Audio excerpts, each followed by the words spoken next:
Fun.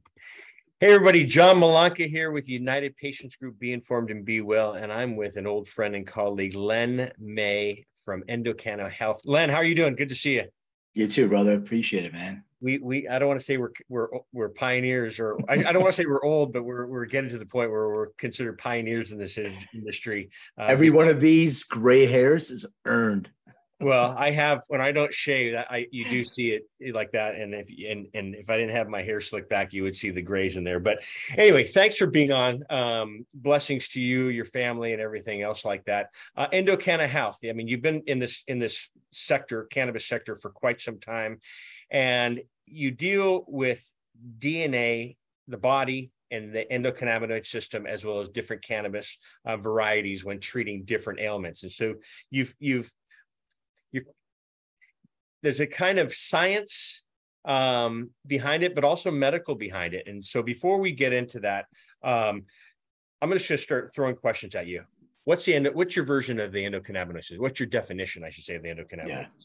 Well, I mean, the way that I like to explain it, the way that I understand it, it's a primary regulating system. It modulates all the other systems within our bodies. And the way that it does that, it gets signals from the other systems, and sort of like, think of it, salmon swimming upstream. It goes up the central nervous system to the brain. Then the brain makes a decision what neurochemicals to release in order to help maintain balance in the other systems, or what's called homeostasis.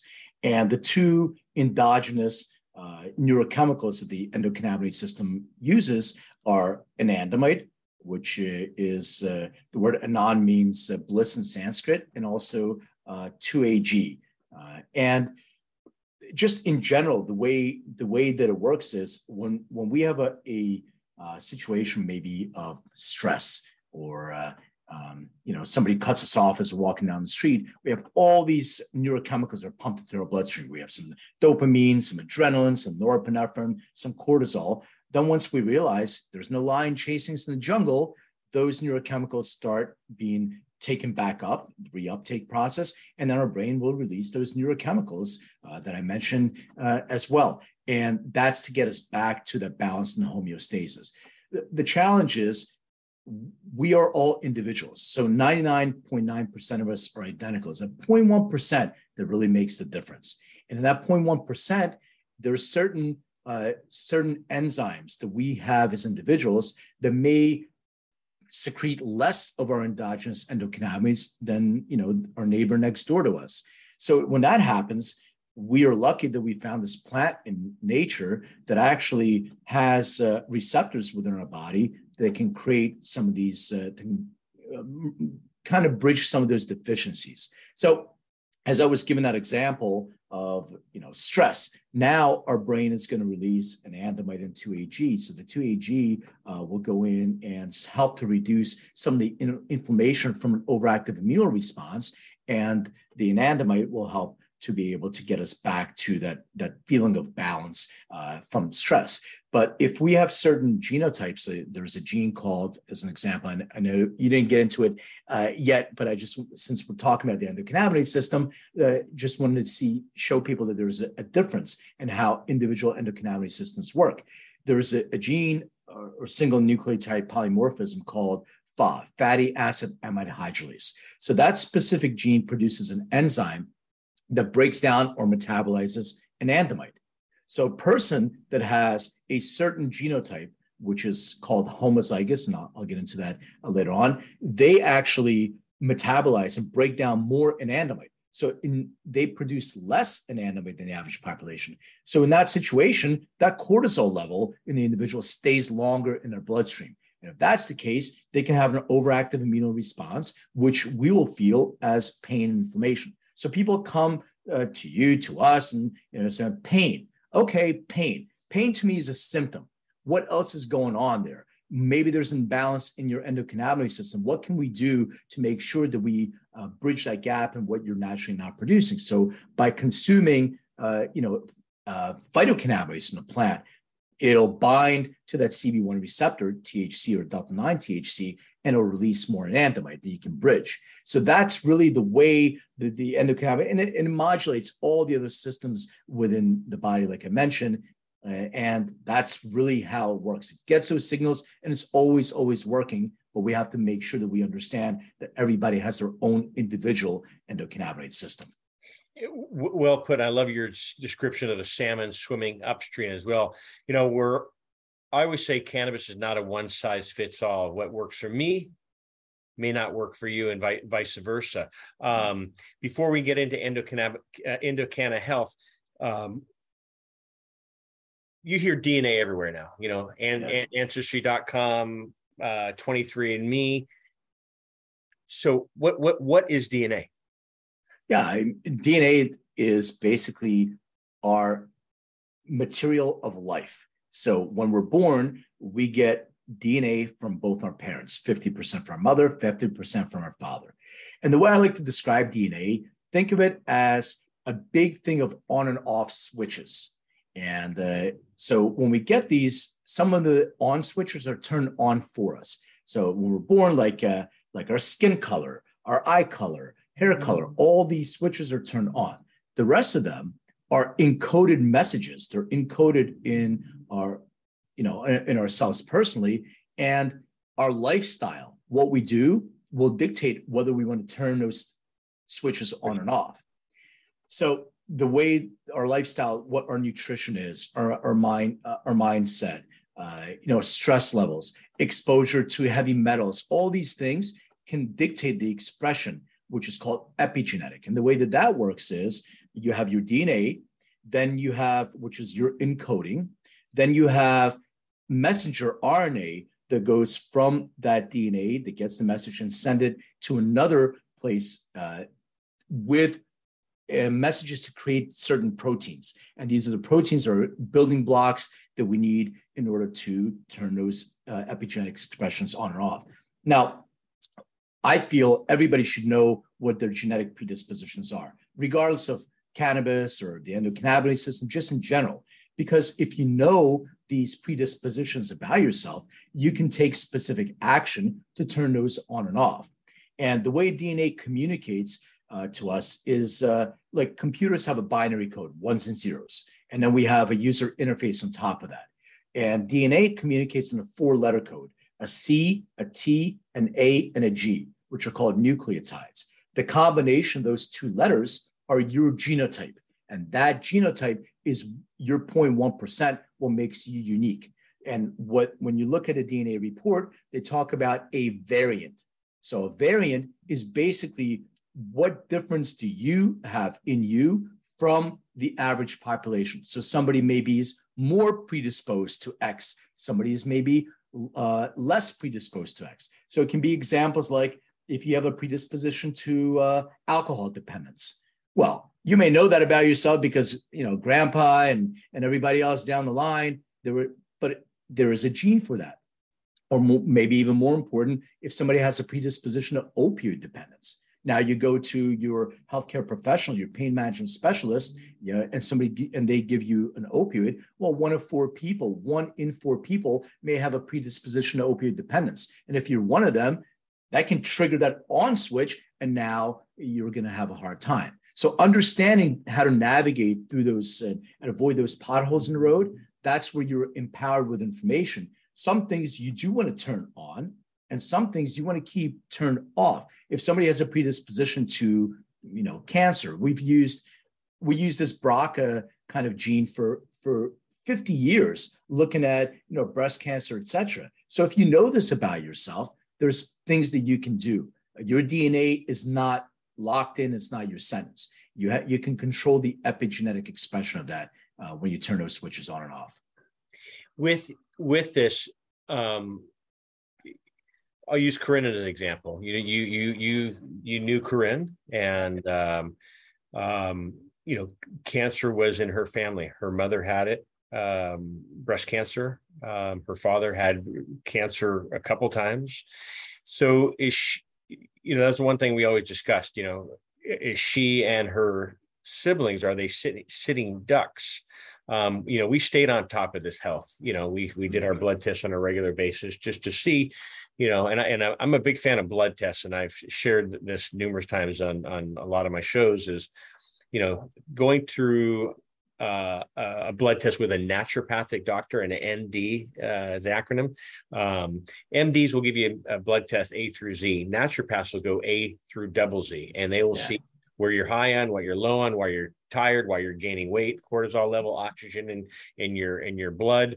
I mean, the first time I did it, they said, I can tell, John, that you're sitting down, because right when we launched United Patient Group 2011, I did my first test. John, I can see you're sitting down because the oxygen in your system. I can tell you're only using half capacity of your lungs. Does your back hurt? Does your hips hurt? And I'm like, I'll be damned. It was because I was sitting down.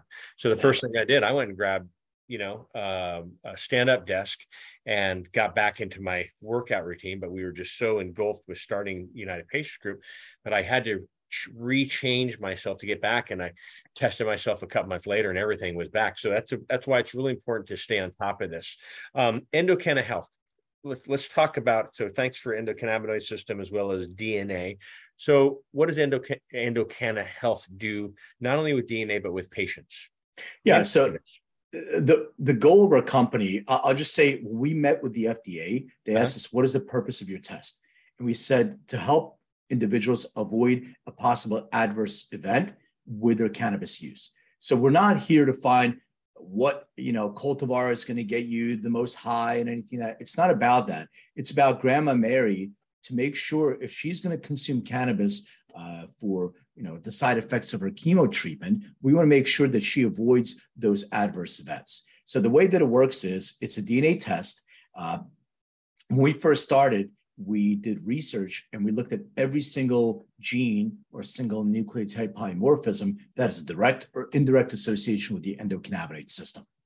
Once we found all the different SNPs, and we need to make sure that they have a peer-reviewed reference of a PubMed quality or equivalent to, so that everything has to have a reference. Then we approached a company called Illumina, who makes genetic equipment, genetic sequencing and genotyping equipment, and we asked them to make a chip for us. And I'll explain why a chip and how that works. But so they said they have this chip. It's called, it does a global screening.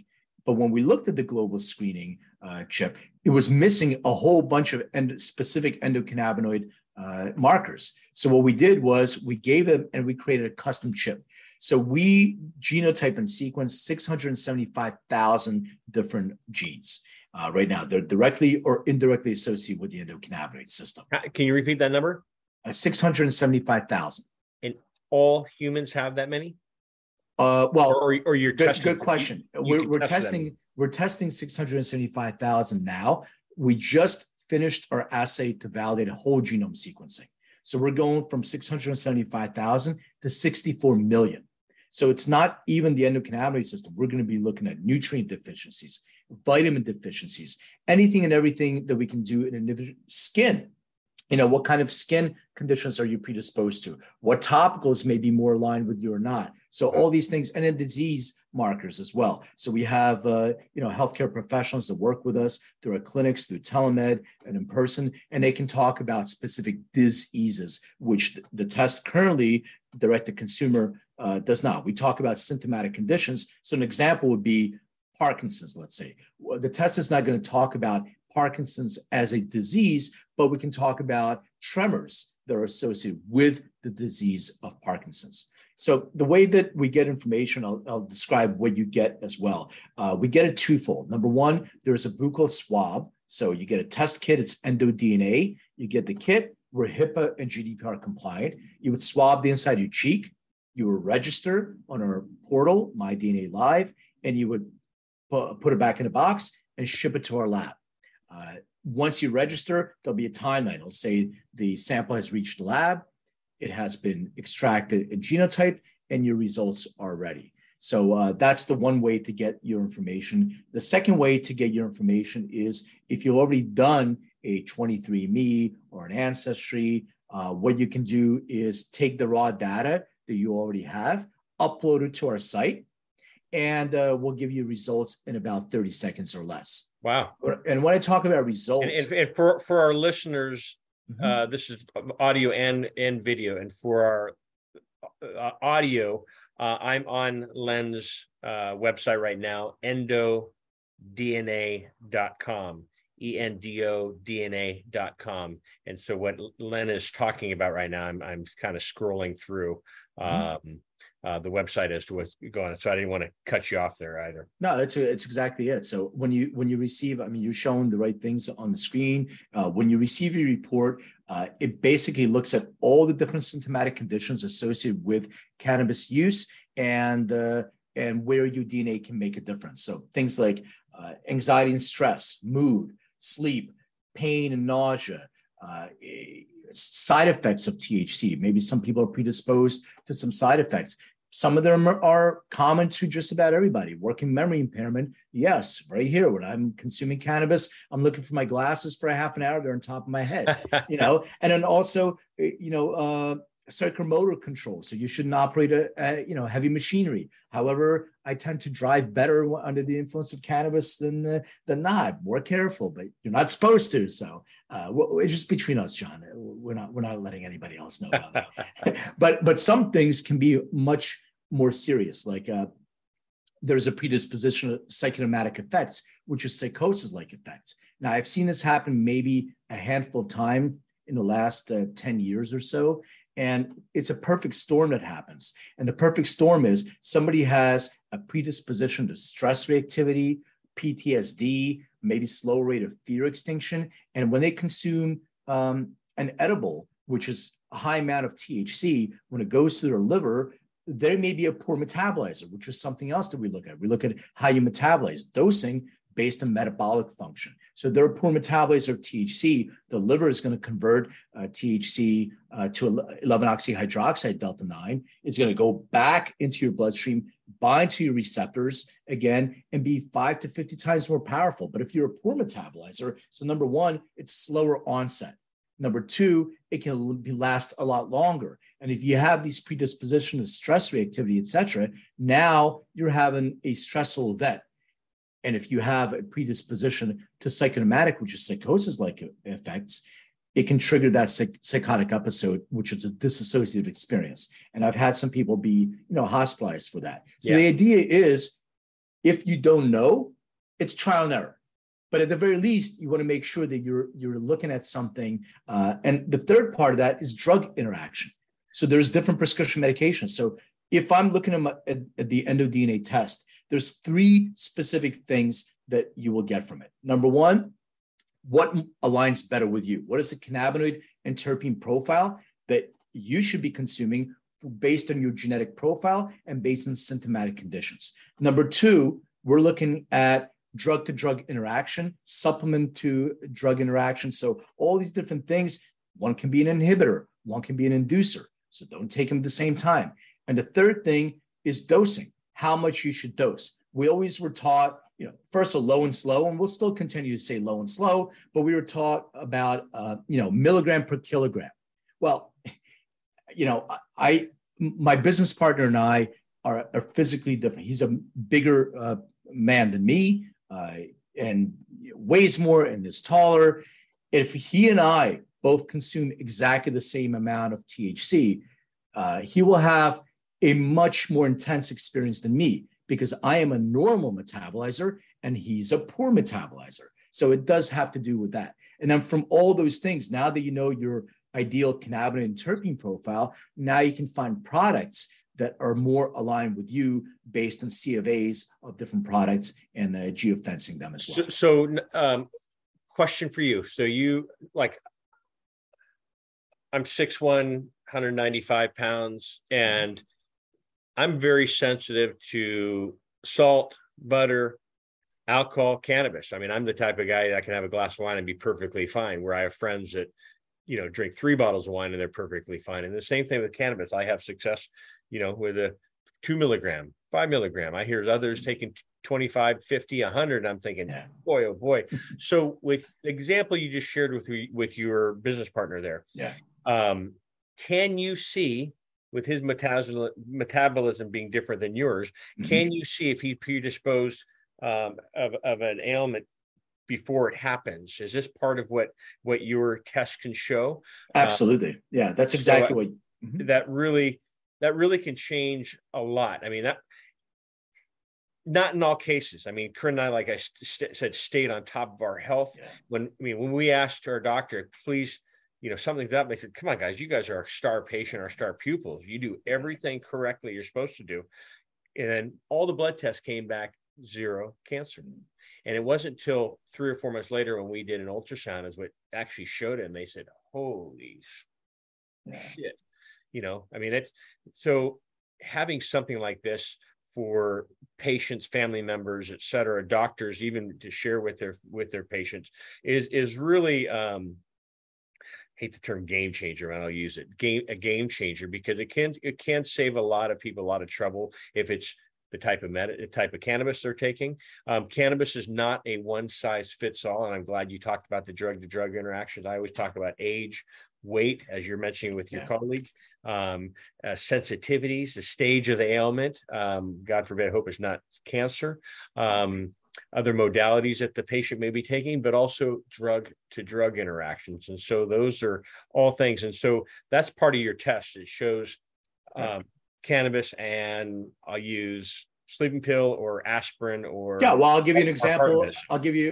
So we have over 200 different prescription medications. And now we're adding supplements as well. So when I had COVID, I was taking 14 different supplements at a time. Like, how do I know how these interact? And can I take my CBD with that? And what about my other cannabinoids? So we started digging a little bit deeper. So I'll give you an example, like blood thinner medication. There's a specific interaction with things like warfarin. It can be an inducer. So you have to be really, really careful. Or SSRIs. We get people that contact us all the time. Hey, I want to get off of my antidepressant and I'm taking cannabis. Okay, well, speak to your healthcare professional or speak to one of our healthcare professionals. But we always tell, do not consume your prescription medication together with your phytocannabinoids. Stagger your consumption. How long you stagger for depends on how you metabolize. If you're an ultra rapid metabolizer, I'm an ultra rapid metabolizer of CBD. So, and there's 3 specific enzyme genes.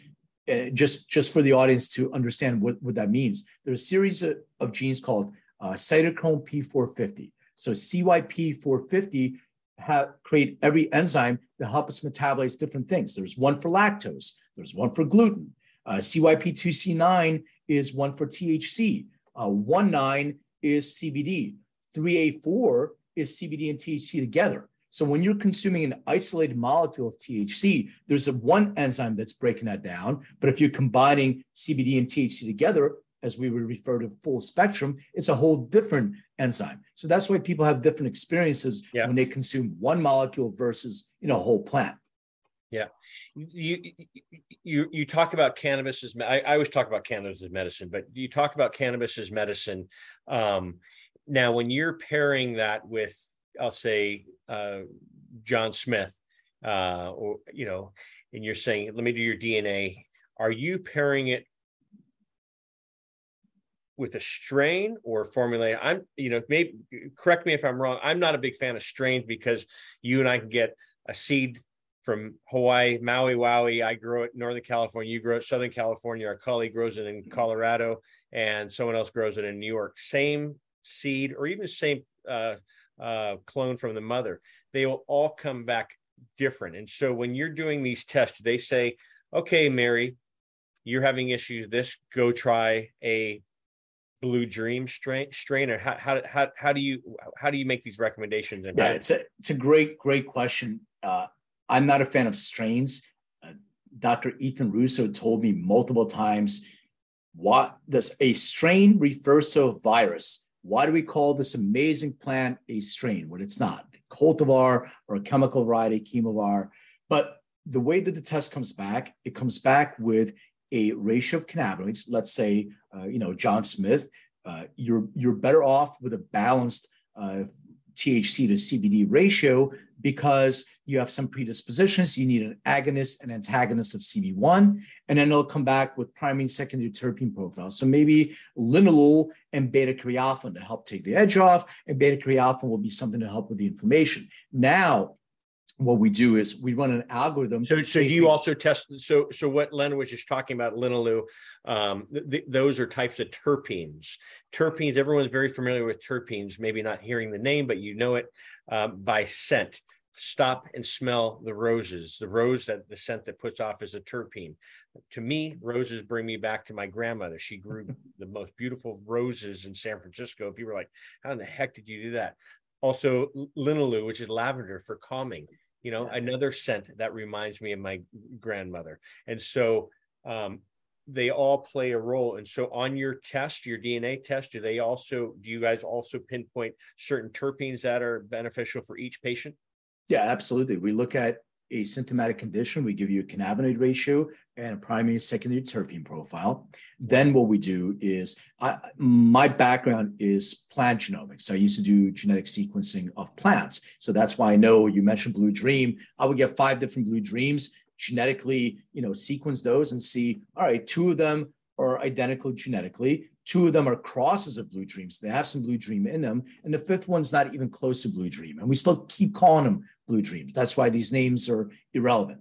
Totally. So what we do is we get brands or companies to provide us a third-party C of A, certificate of analysis, which is a test result of their product. We run that through an algorithm, and it will show you what the percentage of match of that product is based on your genetic profile. So for John Smith, and it could be flower too, but tinctures are probably the best way to be able to deliver some of that therapeutic medicine, because you can get really precise with your ratios. It's very, as you mentioned, it's difficult because genetics drift in flower. But at the very least, if flower is your thing, then at the very least, you can see, okay, well, let me find flower that has dominant linalool and beta-carotene alpha. What are the different cultivars or chemical varieties associated with that? And then we show you the percentage of match for those specific products. Maybe this is a 70% match. We geofence where you can find that product. What's the dispensary closest to you? And then we have a feedback loop mechanism. So the feedback loop on efficacy works 2 ways. Number 1, we have patient-reported outcome. So patients will come back once a month, speak to their care counselor, let us know. But more importantly, which creates a little bit of friction, because every single time somebody wants to report something, we always found somebody's feeling better, they're not incentivized to report. But we also provide, we have a biometric device, an integration with biometric devices. So we have our own device called the Endo device. Right. And we also we integrate with Fitbit and Aura, et cetera, and we can provide you frictionless feedback. We can measure the things that we talked about, like blood oxygen level, heart rate variability, heart elasticity, all these different things. And we can measure the formulation that you got or was suggested for you. What's the efficacy of that? And we can modify that on a monthly basis, depending on how it's working for you. In addition, that data goes into the cloud. We use machine learning to make better predictive inferences, and we can make better predictive suggestions for more individuals that are archetypical. So somebody like John Smith, all right, that worked for John with his DNA. Maybe there's 10 other people that are similar height, weight, all these other things, genotype, and they've taken this formulation and it worked for them. So this is how the ecosystem evolves. Wow.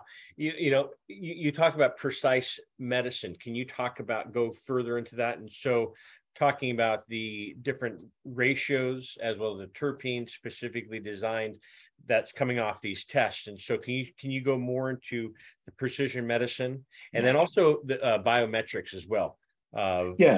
Precision medicine, the way we look at precision medicine, when you deal with our healthcare professionals, you mentioned blood work. So blood work is a moment in time.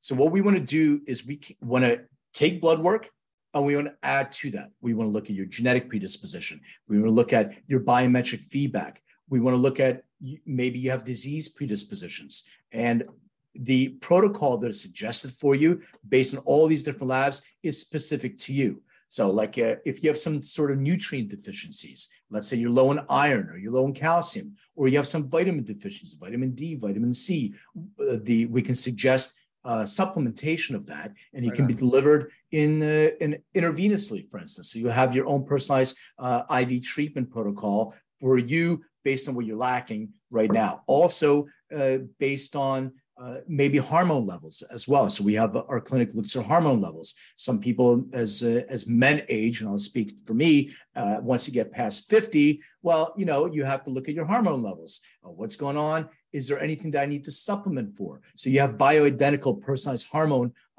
level adjustments as well. And then other adjunct products that you can look at. So the precision medicine is specific to a disease predisposition or predisposition to other things that you may be symptomatic of, and has a completely personalized protocol that's being measured on an ongoing basis with that patient reported outcome and biometric feedback. And when I'm talking about biometric feedback, I'm talking about like what the device I'm speaking about, or people know like Fitbit and everything else. So yes, it measures your steps, but also it can measure your blood oxygen level. It can measure heart rate variability. But more importantly, we have these isolated lab setups. So sleep, for instance. So we have a lot of people coming to us with sleep, with pain. With pain. They're saying, oh, I'm having some pain. I can't, but when we communicate to them, we ask them, how is your sleep? Well, yeah, it's problematic. Well, what do you mean by that? Well, I wake up a few times a night, or, I have a hard time falling asleep.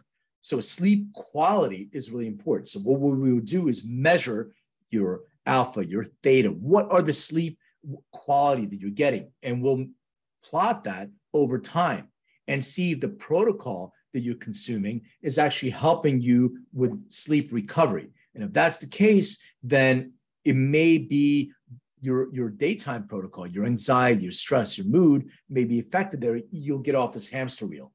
And the pain level can be caused, and I'm not saying it is specifically, but it may be caused from that cortisol release. So if you're stressed during the day, you have all this cortisol, you have an overactive immune response. Oh, my neck hurts, my back hurts, my knees hurt. Well, are you dealing with your stress levels? Well, how are you sleeping? So it's a completely personalized approach to medicine.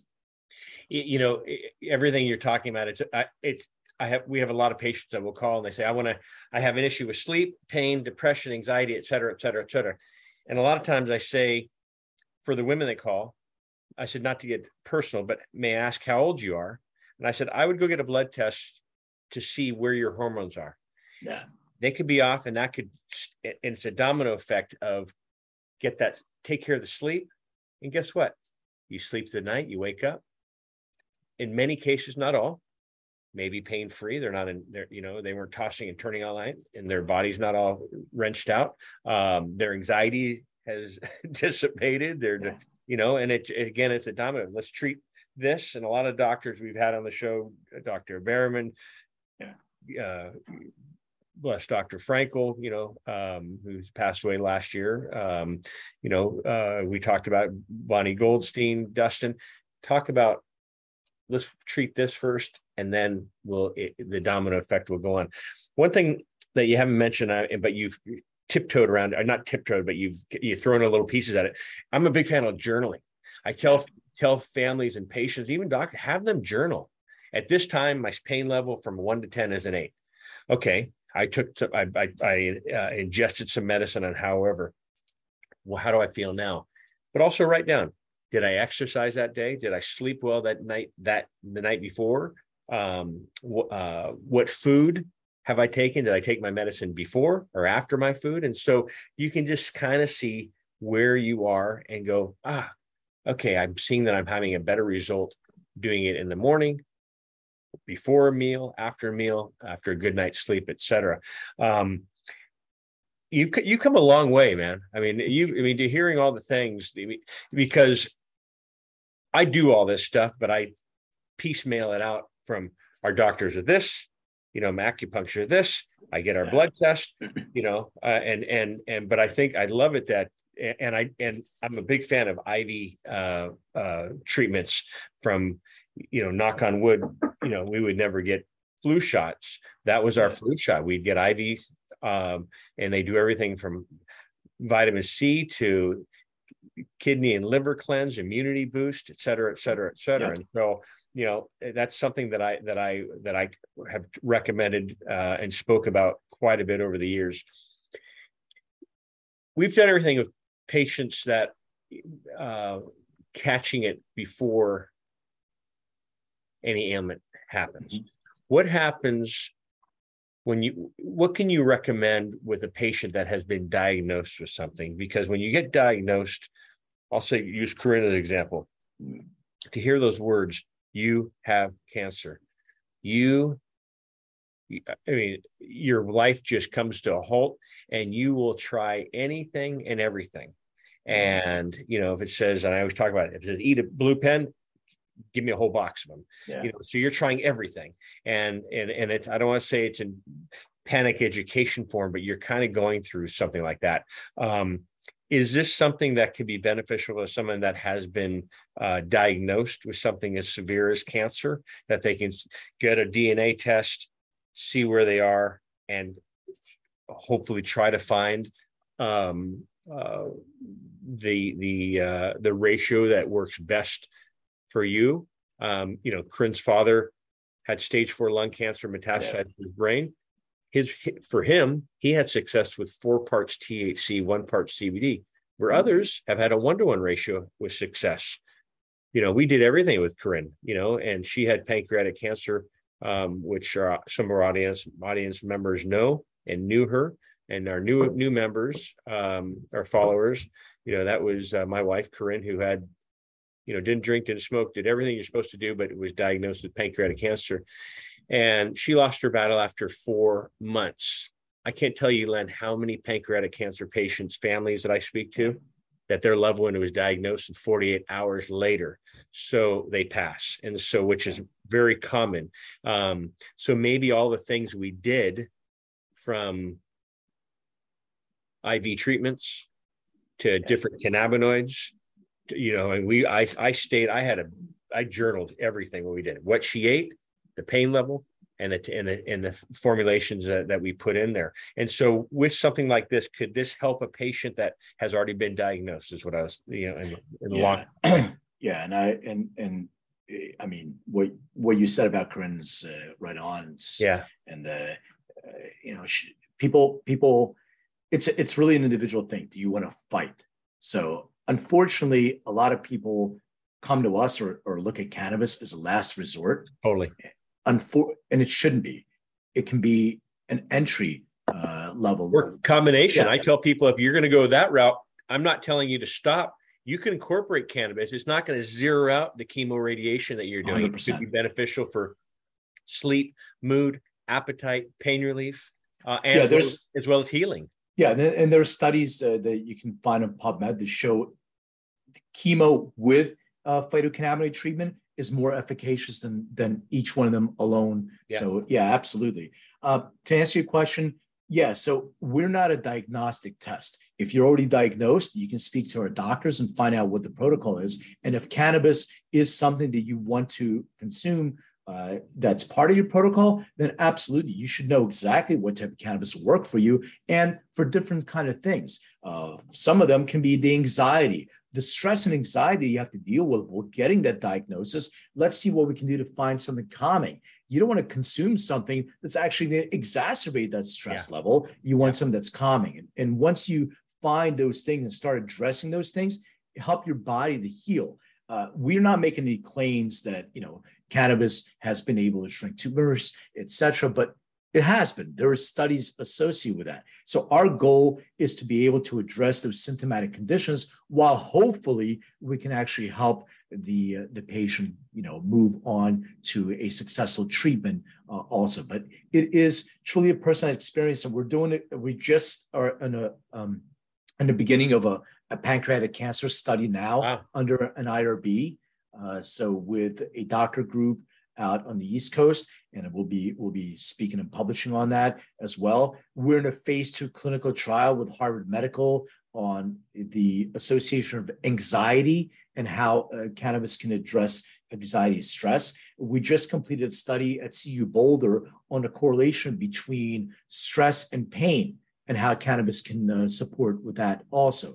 So there's so many different factors. But once again, it is a personalized experience. It's not a panacea. It's not like, oh, I have something, I'm going to just, consume some cannabis and it all goes away. It's all the things that you just talked about, John. It's being able to know yourself, take good care of yourself, put good things in your body, put good things in your mind, control your stress levels, reduce your exposure to mercury, heavy metals, all these different things, and monitor yourself. The more you know about yourself, the more empowered you are to make those smart decisions in your own personalized health and wellness. Man, that's I know we're both aging ourselves here, but I turned 55 this last summer here, and I'm a big fan of supplements, and I've taken supplements for years. And I was turned on to by my aunt, who is a chiropractor back in the 80s. She said, start. And I was in high school. What did I know? And my first job in high school was Baskin Robbins. So I played I was an athlete, but I remember I was a chubby little kid and ate all 31 flavors every night I worked. And I remember I went down and stayed with my aunt and uncle down in Southern California. And she picked me up at the airport and she looked at me. She says, man, you want to be a fat little chubby kid the rest of you? I'm like, no. So she put me on that. And I'm still, Rosalind is her name, but I thank her because she got me on that lifestyle change when I was 16. I'm 55 now. Yeah. And I still, ride or run every day, rain or shine. And that's part of my routine. And I'm very fortunate, but I take supplements that, I think is really important, keep the inflammation down, keep the dis-ease, as you mentioned, out of the body. And so, something like this, I'm going to try it. Yeah. Do a test. So there's two different things. I could submit my ancestry.com or 23andMe DNA test to you, or if you don't have that, I can take a test directly from your company that will show my DNA. And then with that, it can incorporate what type of cannabinoids work best for me, as well as supplements, as well as terpenes. Can you talk about that before we sign off? Yeah, absolutely. That's exactly what you get. So you go into endodna.com. You can order your full EndoDNA test, which retails for $199. And we're giving your audience a special discount.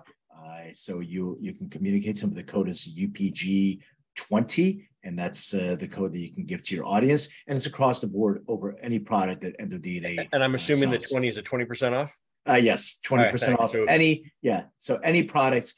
And then the second way is if somebody's taking a 23andMe Ancestry, My Family Tree DNA, you can download your own data file, upload it to us. It's $49.95 retail, and you get your results instantaneously within 30 seconds or less. Wow. It'll go through a personalized wellness plan. It'll have a health profile, which will give us a baseline, and we can measure against that health profile. It'll give you your report on all the different symptomatic conditions, your personalized wellness plan on sleep, pain, anxiety, mood, cognitive function, etc., all the way to a cannabinoid and terpene ratio. And then in the marketplace, it'll show you products that are more aligned with you. And then you can, if you choose to speak to our care counselor or one of our physicians, we can talk about all the other things that we discussed: supplementation, personalized supplementation, hormones, all those other things, and biometric feedback. The most important thing is make sure that you are on top of your health on an ongoing basis. One last example, really, really quick. So I hate blood tests. I am all tattooed, so needles don't bother me. But it's that needle going into my vein extract. I can't stand it. It stresses me out more than anything. So I went and I got my full physical after turning 50, whatever. And I got my results back, and and I go to an integrated functional doctor, and everything was perfect. And she said, your blood glucose level is a little bit higher. And she goes, it might be due to stress, but if you're really concerned about, wear a glucose monitor and see if there's any changes. And this is why I want to bring this example, because when I wore a glucose monitor for 2 weeks, everything was cool. I mean, one time I had a Starbucks drink that I think had more sugar and it spiked my glucose level. But because when I did my blood work, it was a moment in time, the cortisol level of stress was released. It actually accelerated more blood glucose. So it showed it up on a test. But if after I looked at it for the next several weeks, when we looked at it again, it was fine and normal. So these things you have to be on top of it on an ongoing Why? basis. Because you were aware of it? Yeah, because I was super stressed. Yeah. If you want to hear a funny last story, so I'm getting my blood work done. I told the doctor I don't do really well with blood work. You got to lay me down. Start seeing stars. I've never actually physically passed out, but I was close. So I come in the morning. They said don't eat or drink. Right, that's what I heard always in my life. So I come in. I sit down in this kind of lounge chair. And she's like, "Are you ready? Did you have anything to eat?" I said, "No." "Did you have anything to drink?" I said, "No." She goes, "No, you're supposed to drink water."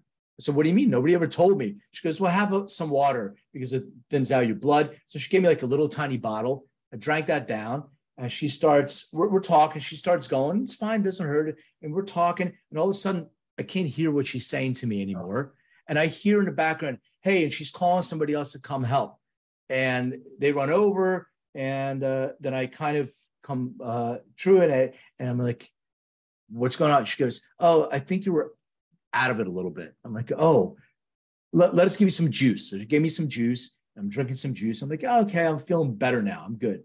She goes, "Okay, we'll continue." So she had to stop getting my blood. I had to go redo it again. Oh, no. So yes, I was super stressed. So that cortisol level accelerated the amount of glucose. It's funny. Yesterday I did my blood test, and they did 33 panels, and I laughed because the very last one here, Yeah, says cortisol. Yeah. So after reading all these things, so I was in there, and even the lady that took my blood yesterday, she's like, "Oh my God." I said, "I know." So she printed out 33 labels, and I said, "Well, at least you'll never forget," because she went right down John Malanka, John Malanka, John Malanka, John Malanka, and she wanted to make sure that I could see all that. And I go, "Well, at least you won't forget me." Huh? She goes, I won't forget you. But anyway, Len, I appreciate you coming on. Again, you've been a fan of United Patient Group, the show, and what we've done over the years, even with the Sacred Plant. We did things in Dr. Frankel's office, and so I love where you started and where you're going. I mean, congratulations. I'm a big fan of people having success in whatever they're doing, but to do this, and like I said, everything you're doing, I've piecemealed out, and now knowing that you can do that. And so again, for our audience, and thank you, Len, for that, the code 20% off code is UPG20. Len is always available, I should say, or he's reachable, I should say. They do have great customer service. People answer emails, phone calls, et cetera, over there. And so you can find Len at Endocanna Health, but the website is endodna.com, endodna.com. Any parting words for our audience? This is great, man. I just miss seeing your face. It's great to catch up like this. And good to catch up. I mean, I'm grateful to have people in this industry that are here and doing things for the right reasons. We're in a really weird time right now. And, as a company was raising our Series B, you get to see a whole new breed of cannabis people. And it's interesting, the people that have been in it for so long that have alignment of mission and the new people that are coming into the industry. So I appreciate you. I have a lot of love for you. And I thank you so much for having me on. Right back at you too. So everyone, Len May, this is John Malanka with the United Patient Group. Be informed and be well, and we'll see you soon. Have a great day, everyone. Bye-bye.